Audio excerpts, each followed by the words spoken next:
to be a story time. And this story time is going to be about the time that I had to ride in a cop car. Now, I've only ridden in a cop car 2 times in my entire life. And if you guys want to see the video of the second time I had to ride in a cop car, then thumbs this video up. So, don't forget to like, comment, and subscribe, and I hope you guys enjoy the video. So, and I want to say, it was one of those times in my life where me and my mom weren't really getting together, getting along well. And I was dating this boy named Ryan. He and I dated for a collective of 4 years. And it was just a lot going on in my life at one time. And me being young and gullible and the emotional person that I am, I was like, oh, you love me, we should live together, we should have a life together, we should have kids together. I don't know what I was thinking, but I thought that we would be together forever, and that our relationship would just be peaches and cream, and that everything would work out for the best, and that we would be just the happiest people on planet Earth. But of course, that's not something that's very tangible. In middle school, no jobs, and we just wanted to live together. Anyway, I hated being at home. Me and my mom were fighting, so one day I had enough, and I was like, I'm leaving. I hate you. I don't care. I'm doing what I want to do.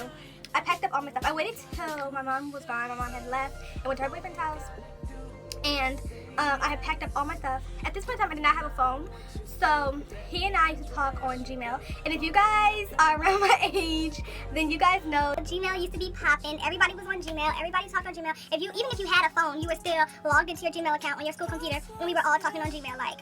Everybody was talking on Gmail. But Gmail was just life. And so we were all, he and I were talking back and forth on Gmail, and I was telling him how I wanted to leave, and I hated being at home, and I just needed somewhere to go, and I just didn't want to be there. And so I had kind of talked him into let's run away together, and let's just have this amazing life, and let's just leave. I don't know where I got the idea from or how I thought it would work out, but that's just what I said, that's just how I felt, and that's what we were going to do. So I waited till my mom left, and I packed up all of my necessity stuff. I had packed a flashlight and some batteries and a couple pairs of underwear and bras, and I had packed 2 outfits and some water, and I had a little bit of money in a little pouch. It wasn't a lot of money in there. I think it was maybe $10 in there, and that's all I was taking with me. And I waited till my mom had left. She went to her boyfriend's house, and she was gone for the night.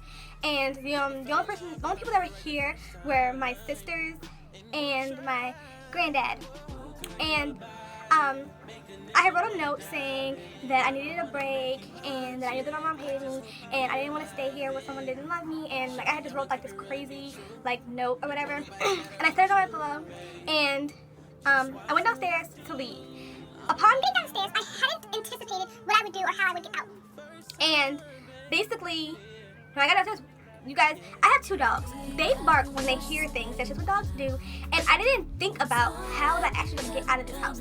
How was I actually going to leave, get out of this house, and be gone, and be able to be gone without people figuring out that I was gone because my dogs made noise. I didn't think about it. But as soon as I opened the door, it started barking. And I knew, okay, I don't have time to shut the door behind me and go. So I just took off. The door was still open, and I just left. I just ran, and I was just gone. I knew that my granddad was a light sleeper, so I knew that he would wake up quick. So I knew that I wouldn't have time to run down my actual street without people seeing me. So I had to run around the corner, which actually made my route longer. And then I had to go past some housing and some apartments. So I had a long walk before I could actually get to where we were meeting at, because we were going to meet in the parking lot of this grocery store, and then that's where we would meet up at.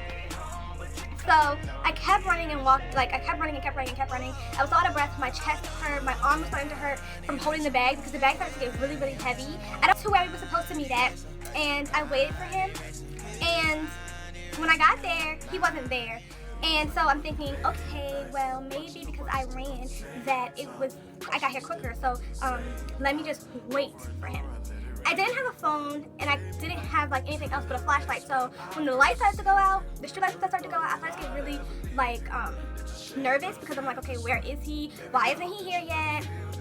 So I kept pacing back and forth, and when you're pacing back and forth and you're getting nervous and you don't know what's going on, your mind starts going in, and I'm just like, okay, maybe he's not coming, maybe he stood me up, maybe I did all of this for nothing, and now I'm going to have to go home, and then now I'm going to be even more on lockdown, and then I won't be able to see him at all unless we're at school, and it was just a lot going on.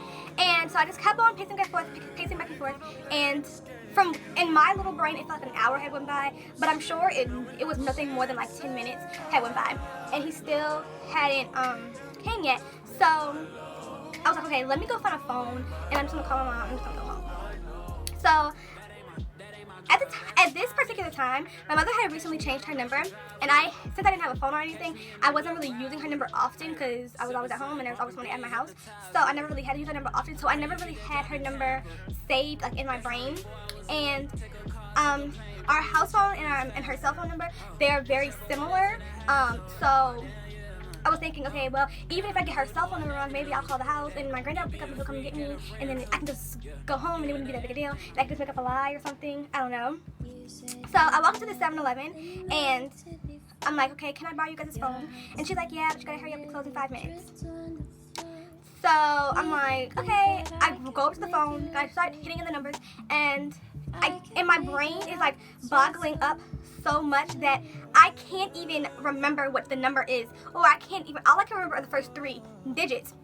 I can't remember any of the last 4, and so it's like, okay, I don't know. So I started pushing in numbers, and the first person I called, it was this lady, and it was like an old lady, and I knew I had woke her up, and she was like, hello, and I was like, I'm sorry, I had the wrong number, and she was like, okay, sweetheart, and then I just hung up.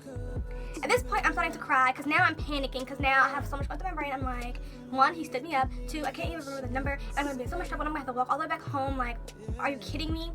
And then the lady from the register walked over to me, and she's like, okay, sweetheart, you got to go now, we're closing up. So now I'm even more panicked because like all the lights are about to be out, all the stores are about to close, and I'm about to be out here by myself. I'm just so hurt and sad, and I'm so angry at him because I'm like, you should have been there, you should have came, like, what is wrong with you?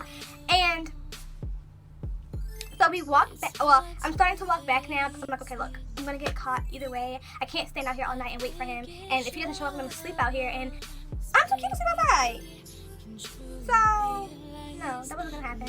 So I'm like, okay, whatever. Let me just start walking back home. I start walking back home, and this police car drives right past me. At first, I thought he was gonna stop, but he didn't stop. He just kept going. So I'm like, okay, maybe he didn't even see me, and maybe because I like the way that I looked when he walked past, like I just turned my head, so he couldn't really see my face. So I didn't think that he would like looked at me because he just kept going. So I just kept walking, and then I looked up and I realized that he had kept going, but he had stopped at the corner. So it's like when I got up to that corner, he was going to be right there, probably waiting on me. And I knew that there was nowhere I could go. It wasn't like I could just turn around and run back because this is a car and I'm on feet, like. So I keep walking and I keep walking, and I get up to the corner, and he looks at me and he goes, are you the little girl that ran away? And I'm like, no, I'm not a little girl that ran away. And he looks at me and he looks at me again, and he's like, is your name Keymari? And I was like, yes. And he's like, get in the car. And I'm like, no, I'm not getting in the car. And then he's like, you look like a nice little girl, and it's time for you to go home, get in the car.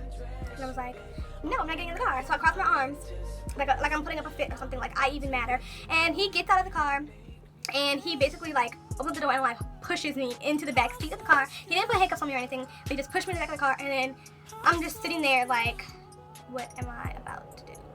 Like, what is about to happen right now? And so then he gets in and he drives me home there. Well, on the way there, he's asking me questions like, did your mom hit you? Did your mom hurt you? Are you being abused? Why did you want to leave? And I'm like, nope.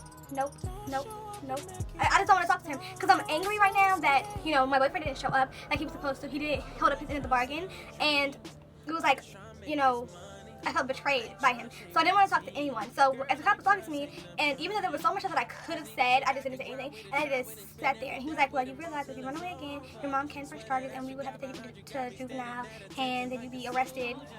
And blah, blah, blah, blah. And then he's like, and also, you know, curfew's at 11 o'clock, and if you're out past 11 o'clock, we can arrest you without your mom's consent. And so he kept on saying all this stuff. It was kind of like he was trying to scare me into never doing it again, but it really didn't scare me. If anything, it just made me even more angry because I'm like, I ran away, and you don't even care why I ran away. But he did care. He asked me questions, and I just kept saying no to everything. So I didn't really be mad at him. But anyway, you pull up to my house, and my mom's outside, and she's like, oh, so you think you grown, and you plan on leaving, and you ain't going nowhere, give me that, she's going on. And she's like, go upstairs and give me that computer, and give me the internet, you're not talking to nobody. And then she like yanks the bag out of my hand, and at this point I'm just so angry that I just stormed upstairs to my room, and she's like, yeah, you're not going nowhere, you might as well cancel that, blah, blah, blah, I don't know what's wrong with you. And then my granddad, and I'm like, I hate you all, and I just said, Baby, turn the lights on, let's get in there. give me that computer, give me this right in the other stuff. So,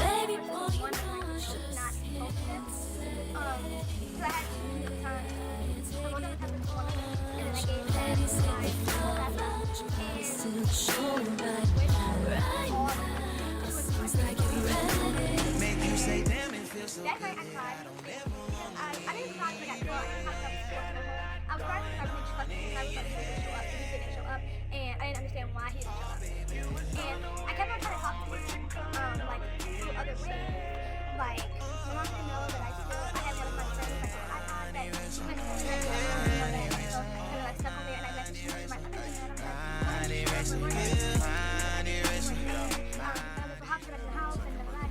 and I'm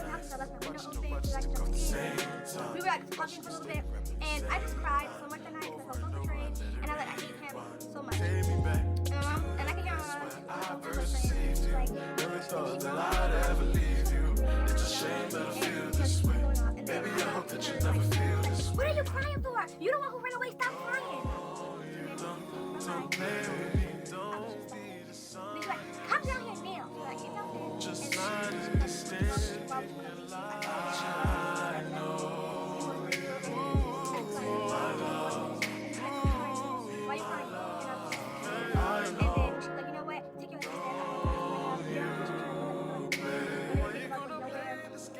and I didn't even care at this point. Like, I don't even care. You know we'll never be the same. So, trouble of my life, and I was forced to be in a cop car, and he pushed me. But it was okay because I probably deserved it, and I mean, it didn't hold me back. I mean, I'm still popping. You see, like, I'm still here.